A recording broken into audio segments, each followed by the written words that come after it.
Hi friends, welcome to Evangeline's kitchen. இன்றைக்கி நம்ம கிச்சனில் என்ன பார்க்க போகிறோம் அப்படின்னா, எப்பவும் போல் வெறும் ரவை வச்சு உப்புமா செய்யாமல் இன்றைக்கி வந்து தினையில் வந்து உப்புமா செஞ்சுருக்கேன். ரொம்பவே சூப்பராக இருக்கும். காய்கறி எல்லாமே போட்டு ரொம்ப ஹெல்த்தியாக செஞ்சுருக்கேன். வாங்க இந்த தினை உப்புமா வந்து எப்படி செய்கிறதுன்னு பார்க்கலாம். அதுக்கு ஒரு குக்கர் அடுப்பில் வச்சுட்டு தேவையான அளவுக்கு எண்ணெய் ஊற்றிட்டேன்.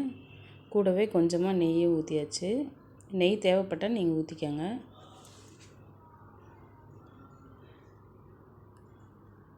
கொஞ்சமாக கடுகு,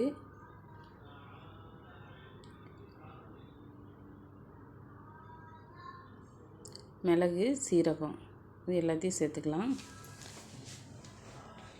மிளகு சீரகம் தேவைப்பட்டால் நீங்கள் சேர்த்துக்கோங்க.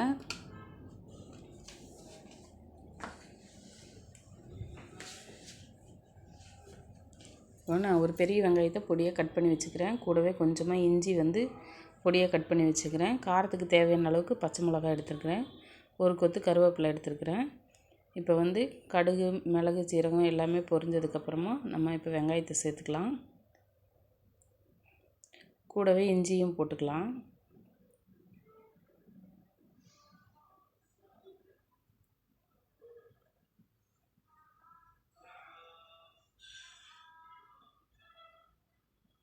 இது கூட கொஞ்சமாக காரத்துக்கு தேவையான அளவுக்கு பச்சை மிளகாய் சேர்த்துக்கலாம். இது கூட கருவேப்பிலையும் நம்ம இப்போ சேர்த்துக்கலாம். சேர்த்துட்டு நல்லா கலந்து விட்டுறலாம்.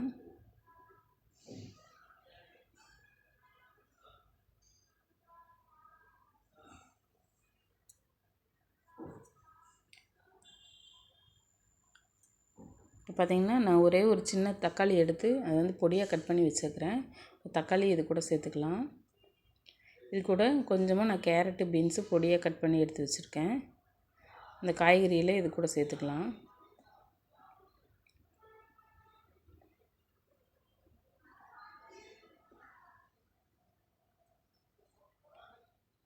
சேர்த்துட்டு நல்லா கலந்து விட்டுறலாம்.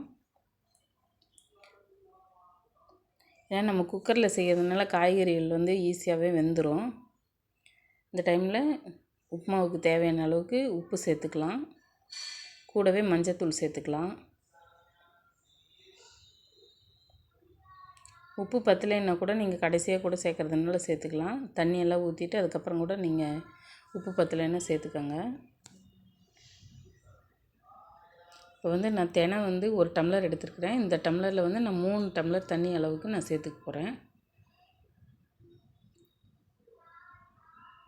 தினை எடுத்து நான் வந்து ஒரு அரை மணி நேரம் நல்லா ஊற வச்சு வச்சுருக்கேன். அதனால் குக்கரில் போட்டதையுமே ஈஸியாக நல்லா வெந்துடும். 3 கிளாஸ் தண்ணி வந்து சேர்த்தாச்சு.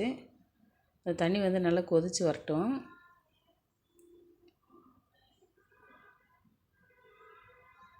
இப்போ ஒரு கைப்பிடி அளவுக்கு நான் வந்து கொத்தமல்லி வந்து சேர்த்துக்க போகிறேன்.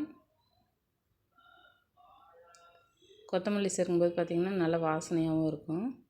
தண்ணி வந்து கொதிக்கட்டும். இப்போ வந்து நம்ம ஊற வச்சு எடுத்து வச்சுக்கிற தினையை வந்து நம்ம சேர்த்துக்கலாம். தினையும் சேர்த்தாச்சு.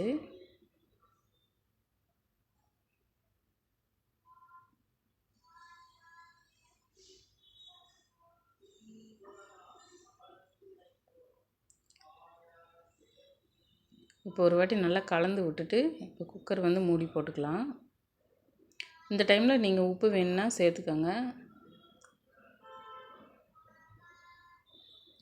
நான் வந்து குக்கரில் வந்து ஒரு 2 விசில் வரைக்கும் நான் விட்டு எடுத்தேன். ரொம்பவே சூப்பராக வந்துருந்துச்சு. நல்லாவும் வெந்து இருந்துச்சு.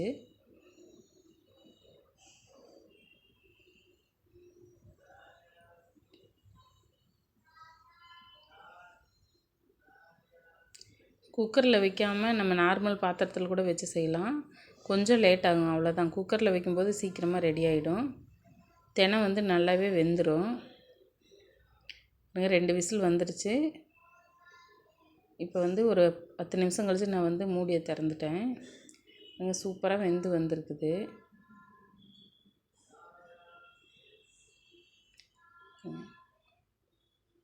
கொஞ்சம் கூட குழஞ்சி போகாமல் நம்ம வச்ச தண்ணி வந்து கரெக்டாக இருக்குது. ஒரு கிளாஸுக்கு 3 கிளாஸு தண்ணி வச்சேன். நல்லா உதிரி உதிரியாக இருக்குது.